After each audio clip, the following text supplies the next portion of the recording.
first trip to the Big Easy, and I stumbled upon fashion in the Crescent City. Here is my behind-the-scenes look into New Orleans Fashion Week. Pond 5. Pond 5.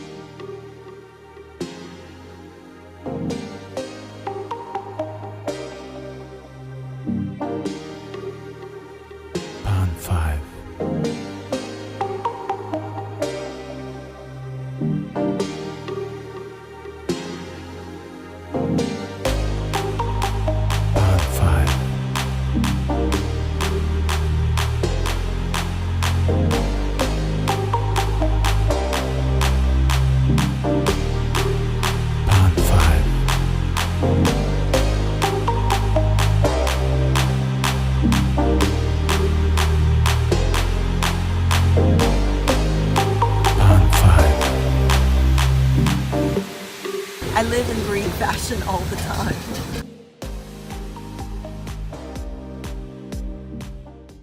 I would use one word to describe that, and the word is challenging. From beginning to end, challenging.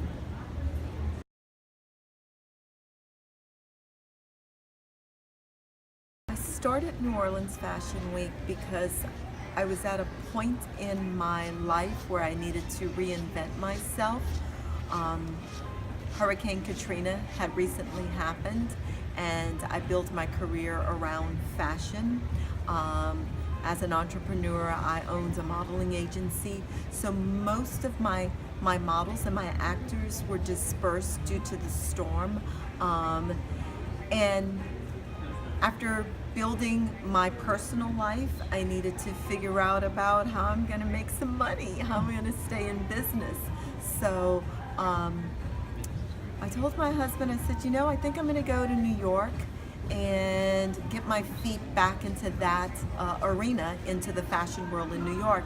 So it was through the research of trying to figure out how to get to New York that I stumbled across the fact that there were these regional size fashion weeks that were happening. There was a fashion week happening in St. Louis, Missouri, Charleston, South Carolina, Portland, Oregon. I mean, it was like a light bulb went off. We need to have a fashion week in New Orleans. So I started formulating how to put that together.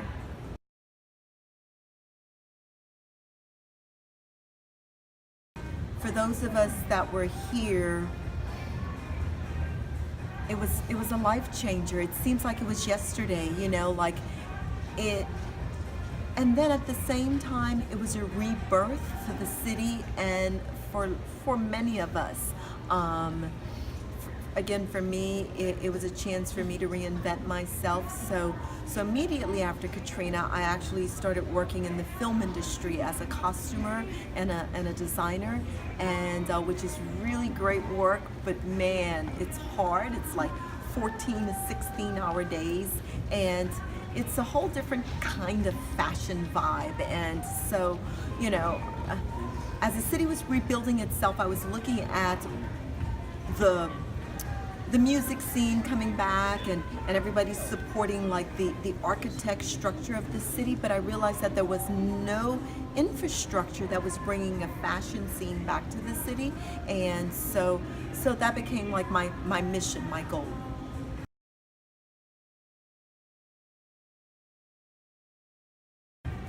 Sometimes I kind of wonder if I've reached the point of success.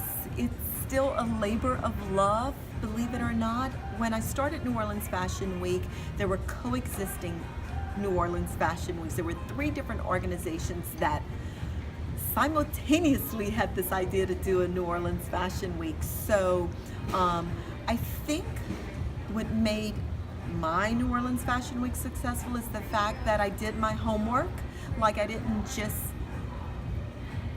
roll out of bed and decide, okay, we're doing this. It actually took close to 2 years for me piecing the idea together. I work on it, then I would get discouraged and I'd put it aside, and then I would do some more research, and I'd travel, and I went to Charleston, South Carolina. I traveled to New York and Paris, and the whole idea was getting the best of different fashion weeks and bringing it all together and putting sprinkling a little bit of New Orleans all over it, because we do have a certain style that we do.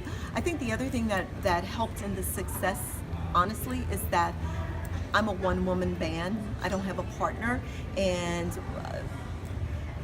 looking back on the other fashion weeks that were taking place, they had partners, and so I'm kind of proud to say that we are the last woman standing amongst the 3 fashion weeks that were coexisting at that time.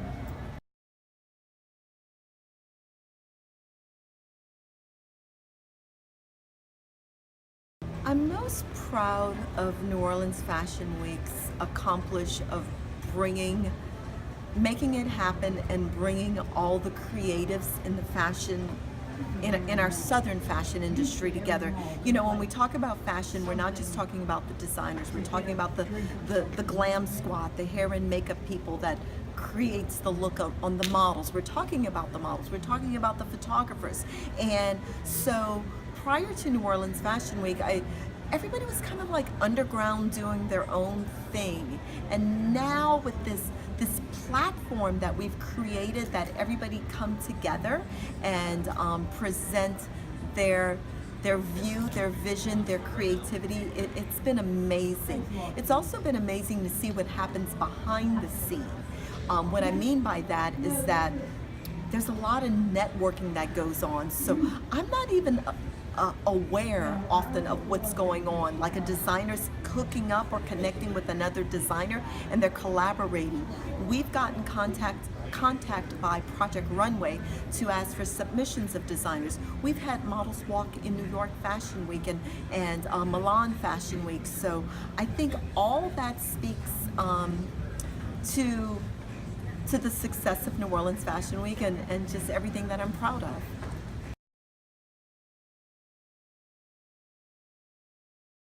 I'll be honest, this is our 7th year, 8th season. I didn't really think we would make it this far. I was nervous that we wouldn't have enough designers to sustain it, but with that said, it's been amazing to see the sustainability, the economic impact that we've had on the fashion community, empowering designers that they recognize they can do this, that they can accomplish what they set forth to do.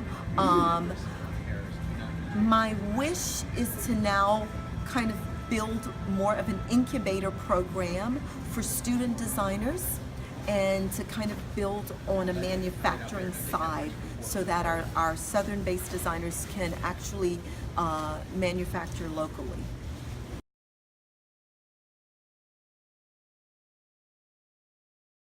Man, if I could have a famous model in the city on the runway with New Orleans Fashion Week, I actually have to go with 3. The classics: Naomi Campbell, of course, which everybody knows and loves, Tyra Banks, who always slay, and then just a beautiful, one of the first African American models, Beverly Johnson. All of them are amazing.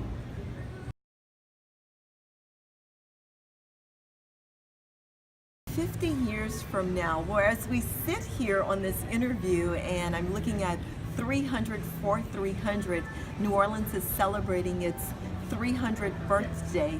And that just reminds me that fashion is always evolving and changing. What I want everybody to recognize is that one thing about New Orleans is that it's not cookie cutter. You could be uptown and you'll see a certain je ne sais quoi of style and finesse, but then you can go to the Marigny and the Bywater and you'll just see a whole nother style of fashion. So I think what I want people to know is that we're not cookie cutter, and we leave our mark in whatever we do.